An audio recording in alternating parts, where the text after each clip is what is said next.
and welcome back everybody to this Shipper Update. I'm Zach Strickland here with Chief Economist Anthony Smith, who has a very interesting chart that I'm ready to talk about behind him. That's right. So Zach, this is the Shipper Update, as you mentioned, and last week, even though you weren't here, there was tons of data. Like, the data just poured out. It was just like Thursday, Friday. What are we going to do? What are we going to talk about all this data in one session? We can't. So we got to bring some of it into this week as well.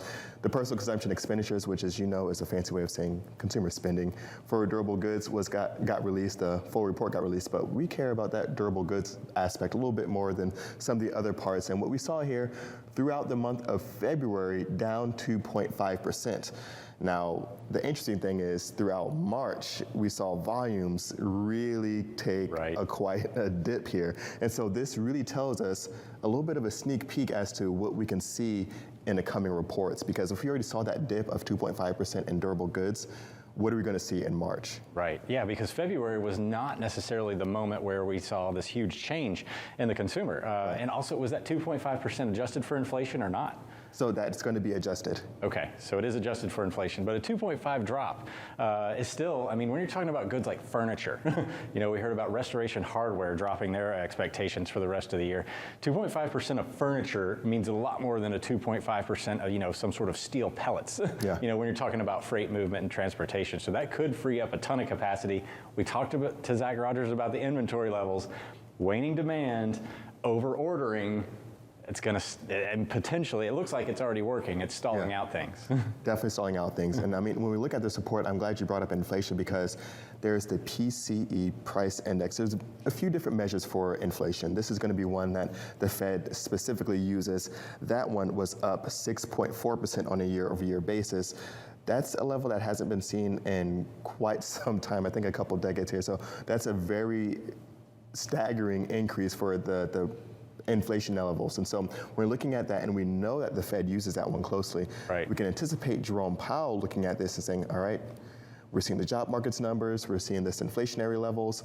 That means more interest rates increases, especially when we look at who a lot of Jerome Powell takes a lot of its inspiration from. We look at Paul Volcker, who went through a very, very, I think, strong inflationary period and had to be kind of the almost villain in the Fed to keep increasing those interest rates in very creative ways. And so when we take some of those cues, I know Jerome Powell is probably sitting there thinking, interest rates have to go up. And so when we see those interest rates go up, that's going to have a lot of different implications potentially. If they go up too quickly on businesses, on shippers, on manufacturers, those shippers might really kind of let their foot off the gas pedal a little bit, not just because consumer demand is waning on those goods aspects, but also on some of the hiring practices, or maybe some of the capital goods expenditures. So some of that spending on those businesses may also start to cease a little bit as well. Yeah, that's an interesting statement, because we're seeing a very bifurcated economic cycle right now. We've got the consumer side, kind of that retail, you know, front end of the economy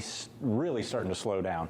But this back end side with the capital expenditures, the industrial environment ramping still. You know, you see that in your flatbed tender rejection index and the spot rates on the flatbed market as well. So what is it, how do you, I mean, you talked about the interest rates. The interest rates really have kind of a slow impact to the economic cycle, especially when you're talking about the consumer.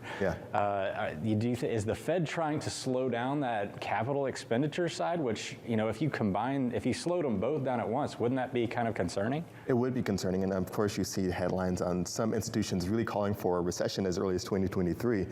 I'm not there at that point at all. But what I am thinking is that there's going to be that FOMO effect for sure. On the consumer side, they're not going to be as impacted by it, but we are seeing mortgage rates go up as an effect. And so those increase in mortgage rates, a lot of consumers are thinking, hey, I got to lock in this lower mortgage rate while I can before they continue to go up. And as you see more of that home purchasing pull forward, you're going to start to see potentially some of that softening come up in some of this warmer summer, spring months as well. I think some of that might also take an effect with some of the capital goods expenditures. A lot of businesses expecting those interest rates to go up a little bit more. Maybe they might start pulling forward a few of those purchases a little bit earlier. That could mean a little bit of a weakening effect later on. We're already seeing those record high numbers really on the flatbed trailer index. I mean, Right. rejection index. It's not at the all-time high, but it just keeps going up, bounce down, then it goes back up again.